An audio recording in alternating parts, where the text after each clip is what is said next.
Hi, I'm Anna. I'm the Development Officer for Whole Food Partnership. We're a member of the Sustainable Food Places Network, which has 60 sustainable food place food partnerships across the UK.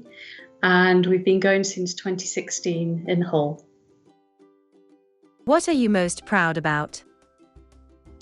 So my role as a development officer is to try and develop a food strategy for Hull as a city, but we also have the Hull Food Inequality Alliance, and that brings together various organisations providing emergency food support in Hull, and we're developing a food poverty action plan to supplement the food strategy in Hull.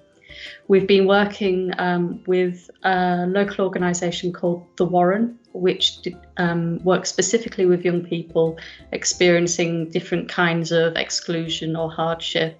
And we've been developing a project with them, was called Breadwinners and also called Nurture Hull, to develop a suite of different resources for young people to find out about food and how they can access healthier food, and a bit about food activism as well, really, in Hull. How are you making a difference to Yorkshire's circular economy?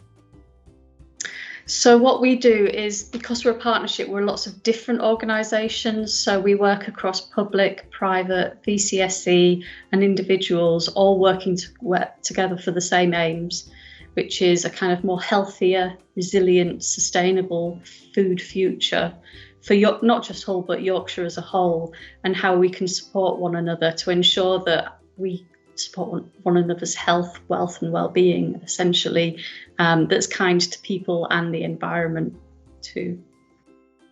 What has been the main lesson learned so far? Everything takes an awful lot longer than you think it will, and people don't necessarily understand what the circular economy is. So I think it's better to frame it in terms of the sharing economy. People kind of understand that a little bit more. It's less of an academic term. Also, I think it's worth having a plan, and then understanding that even if you've got a plan, other people have different priorities. So you may well have to plod through it, but you won't necessarily hit your targets when you think you're going to. But be patient and take time to build those really positive relationships, because they will reap rewards in the long run.